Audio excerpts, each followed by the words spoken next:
Evangelho de Marcos, capítulo 1. E nós vamos ler, meus irmãos, nesta noite, o versículo 9 até o versículo 11. Marcos, capítulo 1, do 9º versículo até o 11º.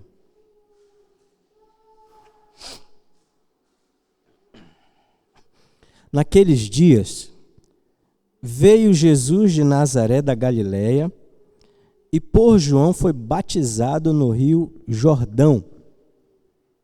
Logo ao sair da água, viu os céus rasgarem-se e o Espírito descendo como pomba sobre ele. Então foi ouvida uma voz dos céus: Tu és o meu Filho amado, em ti me comprazo. Tu és o meu Filho amado, em ti me comprazo. Vamos orar, meus irmãos. Pai Celestial, pedimos ao Senhor que Teu Espírito Santo, que é o ensinador por excelência, abra nossa mente, nosso coração, nos dê entendimento da Tua palavra, para que possamos contemplar as maravilhas da Tua lei. Em nome de Jesus. Amém. Meus irmãos, nós chegamos então no texto bíblico, no Evangelho de Marcos, de João Marcos, que nos fala sobre o batismo do Senhor Jesus Cristo. O batismo de Jesus Cristo. E nós vimos nos domingos anteriores que Marcos, no seu relato, claro, inspirado, ele é muito dinâmico na maneira como ele está falando de Jesus Cristo, da vida e da obra do Senhor Jesus Cristo. Ele dá um salto, por exemplo, os outros evangelistas, Mateus, Lucas, João também, falam da infância de Jesus. Marcos não, Marcos começa no início do ministério terreno dele, já Jesus aqui como um homem de 30 anos de idade, sendo batizado por João Batista. Então, ele dá um salto e ele dá uma ênfase muito grande nas ações de Jesus Cristo, nos milagres, e apesar de ser um evangelho menor que os outros, apenas 16 capítulos, é um evangelho cheio de ação, e parece às vezes dá a impressão que João Marcos está apressado, mas não é isso. Na verdade, é o propósito que o Espírito Santo tem, dirigido o coração daquele homem, dirigiu o coração daquele homem para que nós tivéssemos esse relato, essa pregação, essa mensagem a respeito do Evangelho do nosso Senhor Jesus Cristo. Aliás, João Batista começa o seu livro assim: princípio do Evangelho de Jesus Cristo, Filho de Deus. E ele faz uma declaração muito impressionante a respeito da identidade do Senhor. Jesus Cristo não era apenas um homem muito inteligente, muito culto, um grande líder religioso, sábio, o maior líder de todos os tempos. Não apenas isso. Ele era o próprio Filho de Deus, que estava entre nós, que veio a este mundo com a missão de salvar pecadores. E isso é o Evangelho. Essa, como ele diz, as boas novas, ou seja, a boa notícia, que o Filho de Deus estava entre nós para nos redimir, para nos salvar. E se ele não fosse Deus, se ele não fosse o Filho de Deus, não haveria boas novas, porque a vida dele não poderia ter méritos, seria um pecador como nós. A morte dele não poderia pagar pecados, seria uma morte como qualquer outra, de um filho de Adão qualquer, e muito menos ainda ressuscitar ao terceiro dia para nos dar viva esperança. Então, na verdade, nós aprendemos no domingo passado que toda a nossa vida, toda a nossa fé, nossa existência, tudo que nós temos, somos, o cristianismo como um todo está fundamentado no fato de que Jesus é o Filho de Deus. E aí aprendemos que tudo o que aconteceu na vida de Cristo foi conforme as Escrituras.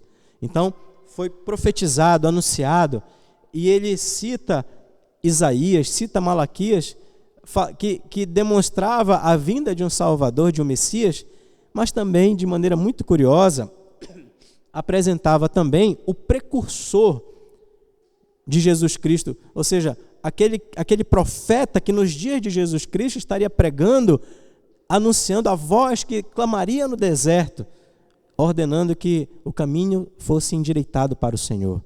E nós aprendemos no domingo passado que essa voz foi a voz de João Batista, esse homem de características peculiares, né?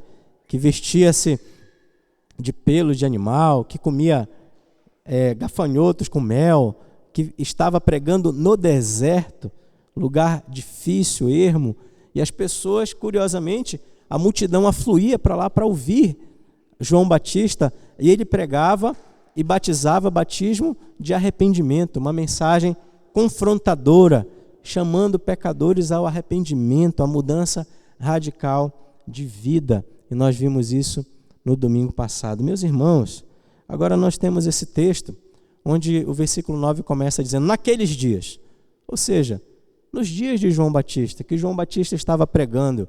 João Batista estava ali pregando, as multidões procurando a ele, né, para ouvi-lo, muitos sendo batizados, o batismo de arrependimento, de remissão de pecados.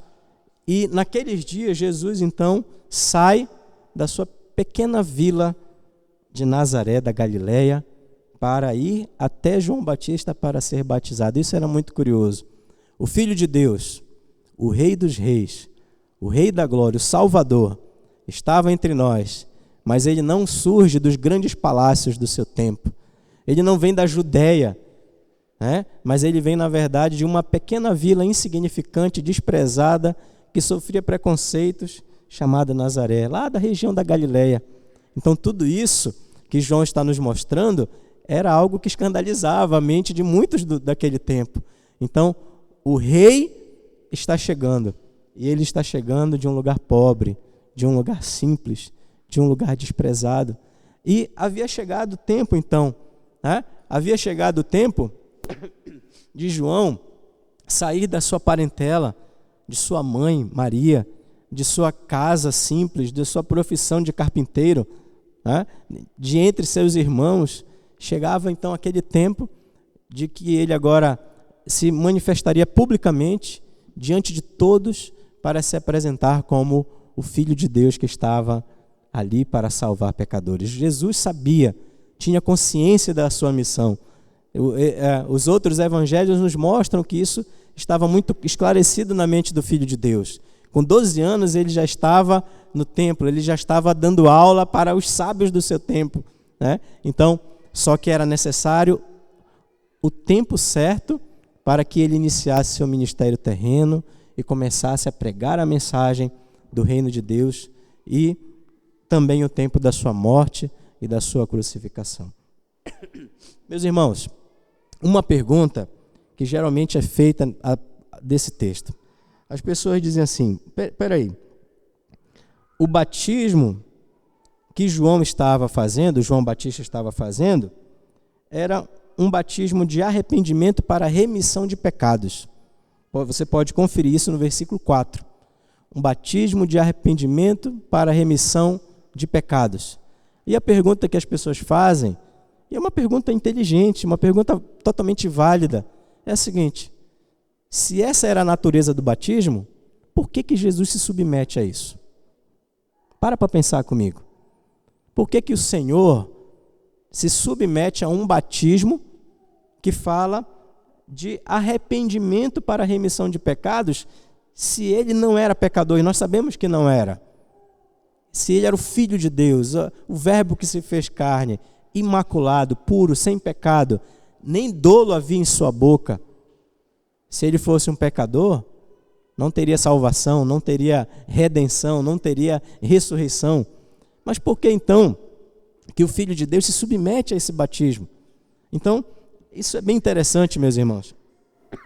E nós acreditamos, vou destacar aqui alguns pontos com relação a isso. Acreditamos que ele se submete porque havia chegado o momento da decisão dele.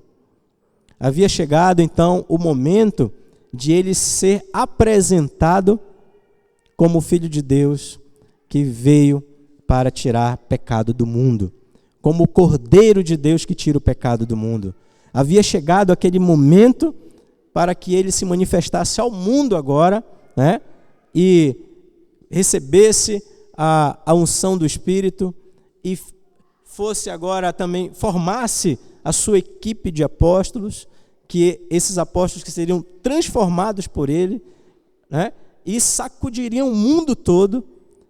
Chegou agora o momento de ele sair da sua vida particular para agora ser manifestado para o mundo todo como o Salvador do mundo. Mas muito mais do que isso, meus irmãos, percebam, obrigado, João. Obrigado. Percebam que havia chegado o momento também de ele se apresentar, mas de uma maneira que se identificasse com pecadores. Por isso que ele aceita receber um batismo de arrependimento para a remissão de pecados. Ele não precisava, ele não tinha pecados, mas quando ele se submete a esse batismo, ele está então se identificando com pecadores, porque é exatamente isso que Jesus veio fazer. Ele veio para se identificar com pecadores. Ele não era pecador como nós, mas ele veio no seu ministério, na sua obra, assumir o nosso castigo, se fazer maldito no nosso lugar naquela cruz. Então ele veio se identificar conosco, ele veio levar sobre ele o castigo que nos traz a paz. Então, quando ele recebe aquele batismo, não é que ele precisava de remissão ou se arrepender de alguma coisa, mas ele estava se identificando conosco, e ele faz isso, e ele faz questão de fazer isso desde o início do seu ministério. Do início ao fim, nós temos o Filho de Deus se identificando, levando sobre si a nossa culpa, levando sobre si o nosso pecado. Era o Filho de Deus que estava ali recebendo aquele batismo, e fez isso para se identificar conosco. Isso é maravilhoso, isso é espantoso, porque do início ao fim, o Filho de Deus está se humilhando para nossa redenção, para nossa salvação. Meus irmãos, eu quero ler para vocês um texto que está em Isaías, no capítulo 53, versículo 6.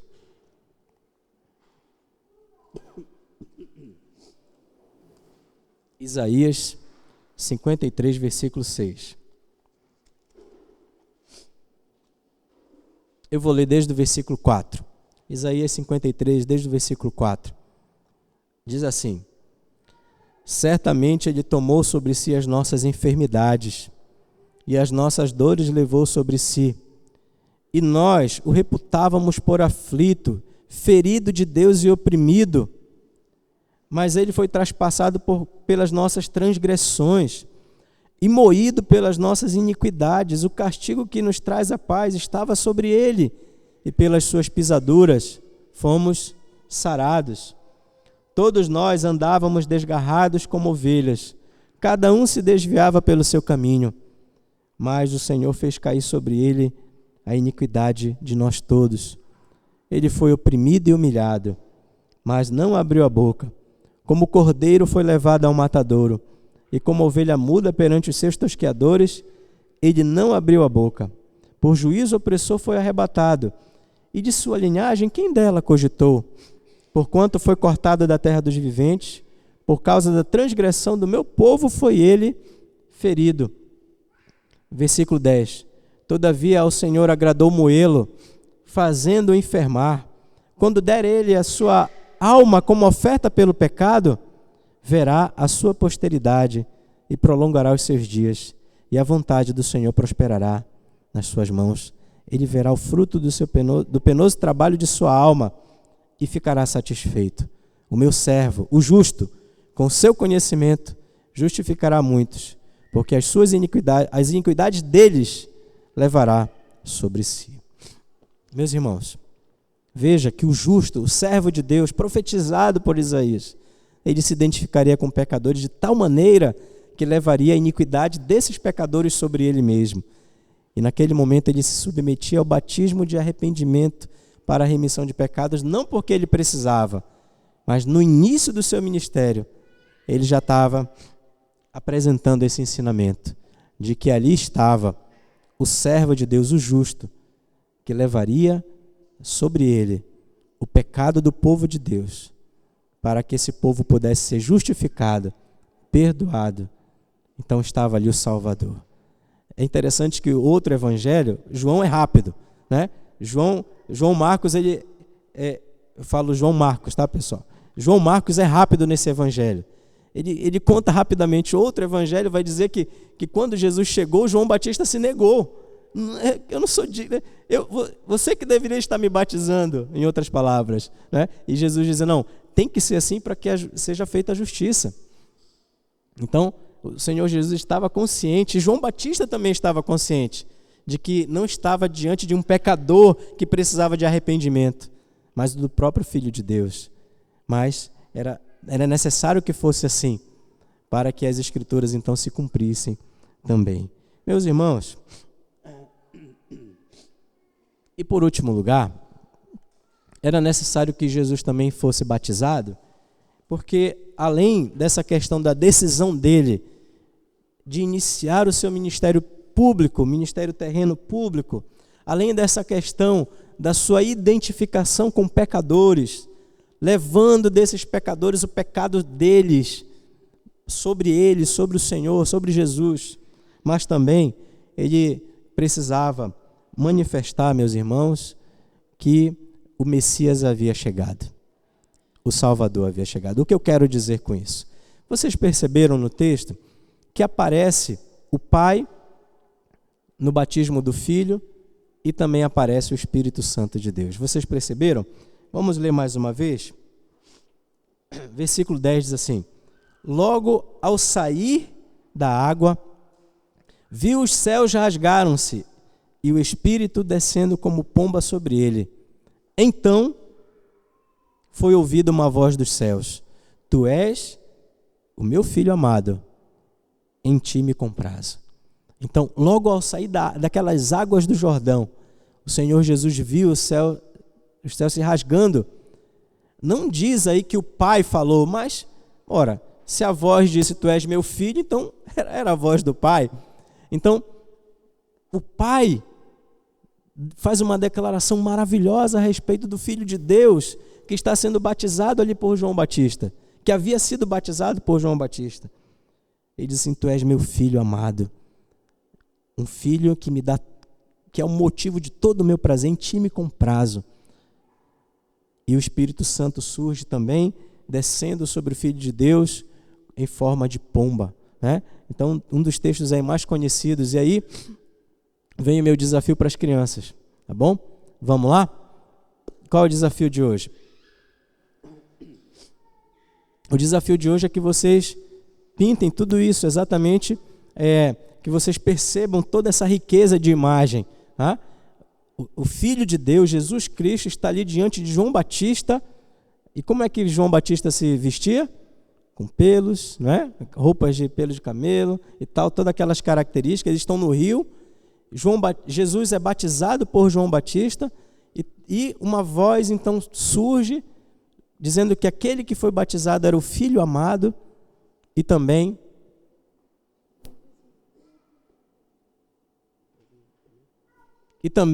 o Espírito Santo desce sobre o Filho de Deus como uma pomba, tá bom? Então, dessa vez eu trouxe alguns desenhos para as crianças que têm dificuldade de pintar, de desenhar, né? Só para pintar. E também as crianças maiores podem aí desenhar com toda a criatividade, toda essa imagem de Jesus sendo batizado, o Espírito descendo sobre ele em forma de pomba, a voz do céu dizendo, este é meu Filho amado, tá bom? E aí, não quero, depois me entreguem, porque a gente vai colocar aí no vídeo também para os nossos, para depois a gente poder acompanhar o resultado, ok? Então, meus irmãos, percebam que tudo que foi dito aqui pelo Pai havia sido também profetizado por Isaías. Eu quero convidar vocês a abrir lá no profeta Isaías, no capítulo 42.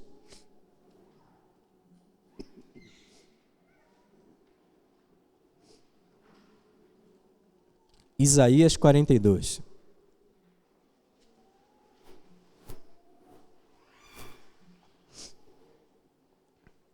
Isaías 42, desde o primeiro versículo de Isaías 42.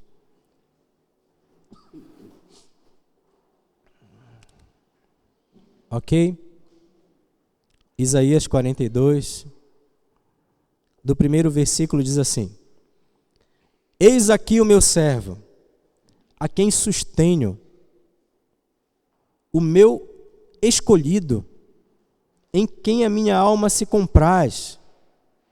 Pus sobre ele o meu espírito, e ele promulgará o direito para os gentios.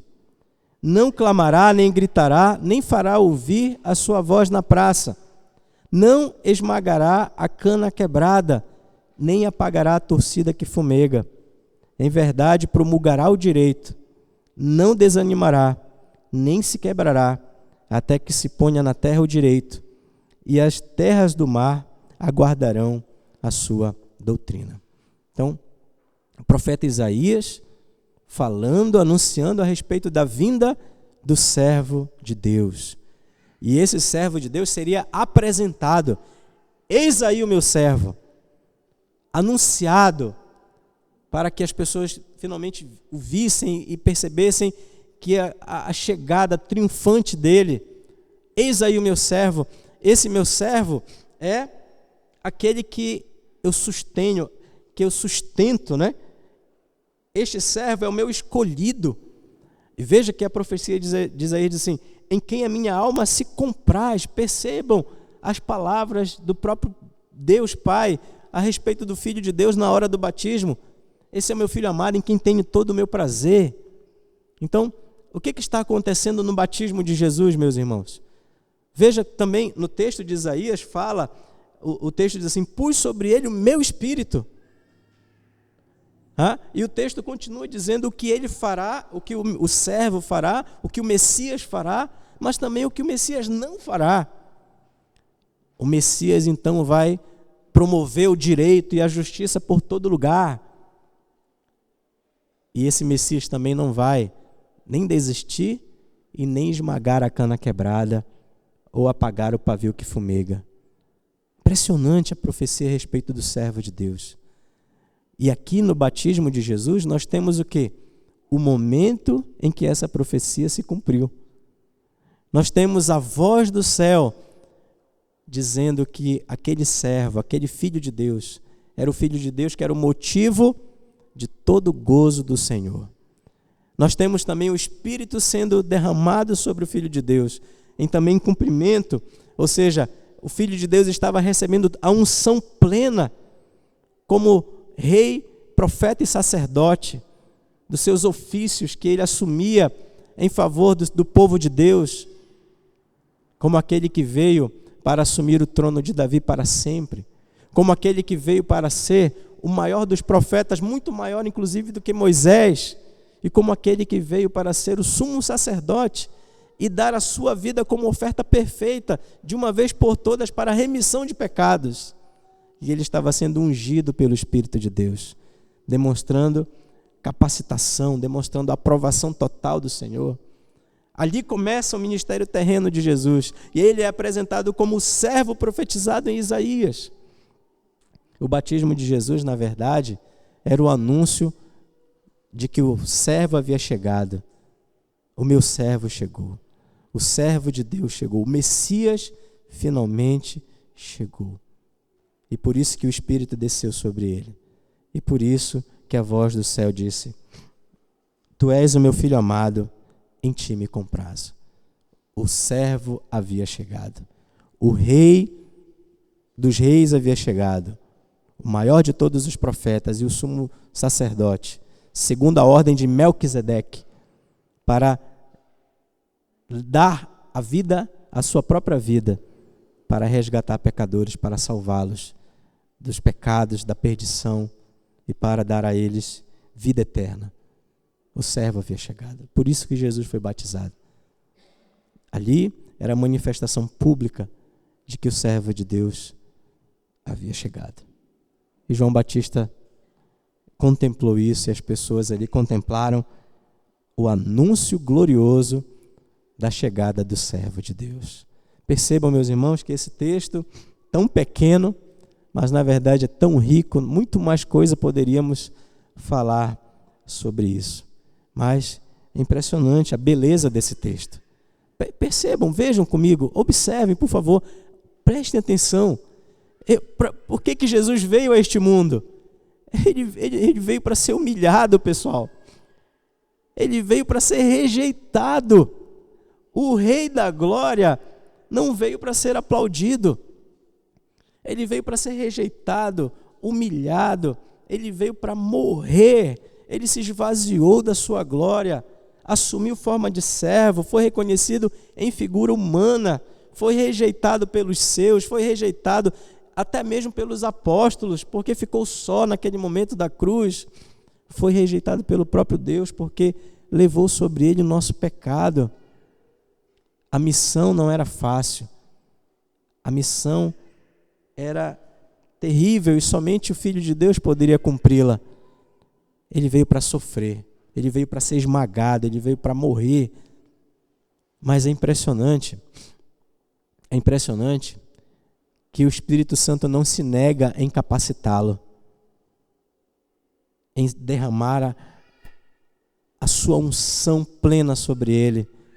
É impressionante que, apesar desta missão terrível, esta missão também redundaria em glória para Deus Pai, para Deus Filho e para Deus Espírito Santo, de tal maneira que o Senhor Deus rasgou o silêncio e disse assim: este é meu servo e eu tenho todo o meu prazer nele. Esta missão de redimir pecadores também me alegra, também me satisfaz. E nós temos toda a Trindade de mãos dadas, Pai, Filho e Espírito Santo, agindo, trabalhando para o nosso resgate, para a nossa salvação. Pai, Filho e Espírito Santo. O Pai e o Espírito Santo aprovando e abençoando e capacitando o Filho para a missão de dar a vida por nós, para nos resgatar dos nossos pecados. Meus irmãos, esse texto é maravilhoso. E eu queria encerrar fazendo algumas aplicações para nossas vidas. Esse texto da palavra de Deus nos traz grande consolação, porque o Filho de Deus veio para nos resgatar. Essa era a missão do Filho de Deus: salvar pecadores como nós. Nos salvar do quê? Dos nossos pecados, da nossa rebeldia, da nossa ignorância, da nossa culpa. Perdoar os nossos pecados através da morte dele e através da vida dele, perfeita, sem pecado, nos dá vida eterna, nos reconciliar com o Pai, vida e morte de Cristo em nosso benefício, mas não apenas isso, a ressurreição dele também, para que nós pudéssemos ter esperança verdadeira, para que nosso trabalho não fosse em vão. Então, toda a nossa vida está fundamentada no Filho de Deus, que é o motivo do gozo do Pai, que foi ungido pelo próprio Espírito, e ele veio para nos redimir das nossas mazelas, dos nossos pecados, da nossa ruína espiritual, da nossa morte. Hoje de manhã nós aprendemos isso aqui, que a obra da graça de Deus que alcança o pecador, que faz com que ele nasça de novo, que o arranca da ignorância, das trevas do seu próprio coração, dando vida, fazendo amar a Deus, fazendo amar a lei de Deus, fazendo servir a Deus e não mais a carne, ao mundo, ao diabo. E o Senhor Jesus veio para isso. E ele faz questão de, desde o início da sua missão, se identificar com você, se identificar com cada um de vocês, recebendo o batismo de arrependimento para a remissão de pecados. Ele não precisava, mas no início do seu ministério ele já está se identificando com você, meu irmão, com cada um de vocês. A missão dele de trazer vida para vocês, de perdoar os seus pecados, de reconciliá-los com Deus, de uni-los numa família, que não é a família da carne, é a família do Espírito, que é o corpo de Cristo, de restaurá-los e também de nos dar a missão gloriosa de compartilhar essas boas novas por todo lugar, sendo agora nós, o povo redimido, pessoas que vão ser instrumentos de Deus para alcançar outros corações perdidos, que precisam dessa mensagem, que precisam saber que há perdão, que há em Cristo Jesus, no servo de Deus, no Filho de Deus, perdão, esperança, salvação, porque Ele veio para resgatar o seu povo, Ele veio para resgatar os perdidos, Ele veio para arrebanhar as ovelhas perdidas. Meus irmãos, percebam que o batismo de Jesus não foi um momento de festa, no sentido de que Ele estava aqui para passear, nesse sentido, mas mesmo assim, com a missão tão terrível que Ele enfrentaria, havia gozo no Pai, porque a obra do Filho de Deus seria perfeita. E Ele veria o fruto do penoso trabalho da alma dele e ficaria satisfeito, foi o que disse o profeta Isaías. Então, o Senhor Deus, agora quando olha para nós, Ele vê o Filho dele em nós, a obra do Filho dele em nós, de tal maneira que o apóstolo Paulo diz que nós estamos em Cristo e somos nova criação. E é por isso também que nós podemos dizer tranquilamente que por causa de Cristo, por causa dele, da obra perfeita dele, do perdão que nós recebemos dele, o Pai também tem todo o prazer em nós. Não por causa de nós, mas porque estamos no Filho. E o que é curioso é que ele também, olha, ouçam com atenção, ouçam com atenção, ouçam com atenção, porque o Senhor Deus, Ele enviou no Pentecostes o quê? O Espírito Santo. O Espírito Santo também foi derramado sobre nós, sobre o corpo, para habitar para sempre conosco, para nos dar poder e capacitação e consolação da parte do Senhor, para nos guiar na verdade. Vejam que nós também somos obra do Pai, do Filho e do Espírito Santo, que trabalhou para a nossa redenção e trabalha hoje para a nossa perseverança, para cuidar de nós. Isso é maravilhoso, meus irmãos. Isso é impressionante. Quem somos nós? Quem somos nós? Mas Ele nos amou na eternidade. E Ele veio para nos resgatar. E nós somos o fruto do seu penoso trabalho. Isso deveria nos fazer exultar diante do Senhor. Isso deveria nos fazer nos alegrar na presença dEle. Fazer com que nós tivéssemos desejo de servi-lo com amor na obra dEle. Que nós tivéssemos alegria de adorá-lo na congregação dos santos, na assembleia, na igreja, nas reuniões, na família. Isso tem que nos mover, isso tem que nos fazer agir de maneira diferente. Isso tem que nos mover à obra do Senhor, a um trabalho diante do Senhor, servindo ao Senhor com alegria. O apóstolo Paulo chegou a dizer: o amor de Deus me constrange. Isso tem que nos constranger, meus irmãos. Há uma vida de santidade, há uma vida de serviço. Se isso não nos constrange, nada mais vai poder nos constranger. Nada mais. Se isso não é suficiente para que o nosso compromisso com o Senhor seja afirmado, renovado, e o nosso serviço seja um serviço realmente de dedicação, de temor, nada mais será suficiente. Nada mais. Que o Senhor Deus então nos mostre isso. E por fim, queria dar uma palavra de consolação para vocês. Vejam, Ele não veio para esmagar a cana quebrada. O profeta Isaías nos disse isso. Ele não veio para esmagar a cana quebrada. Ele não veio para apagar o pavio que está ali fumegando, né? Um pouquinho de chama. Ele não veio para apagar de uma vez por todas e aniquilar e acabar. Não. O servo veio para restaurar a cana quebrada. O servo veio para reacender a chama do pavio que está apagado.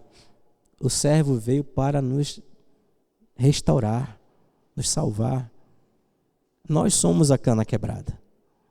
O pecador é a cana quebrada. Nossos pecados manifestam que somos cana quebrada. Ele veio por nós. Ele veio pelo desanimado. Ele veio pelo doente. Ele veio por aquele que não sabe o que fazer da vida. Ele veio por aquele que está perto de desistir de tudo. Ele veio para resgatar. Ele veio para restaurar. Ele veio para salvar. Ele não veio para esmagar cana quebrada. Bendito seja o Senhor por isso. Bendito seja o Senhor porque Ele veio por nós, para nos salvar, para nos redimir. Então talvez você se sinta assim hoje, né? Cana quebrada. Uma vida de dificuldades, de lutas, de erros, de passado ruim. Mas confesse, busque a Deus. Busque a Ele, entregue o seu coração para Cristo Jesus. E conheça o Filho de Deus que veio para salvar o pecador perdido. Vamos orar.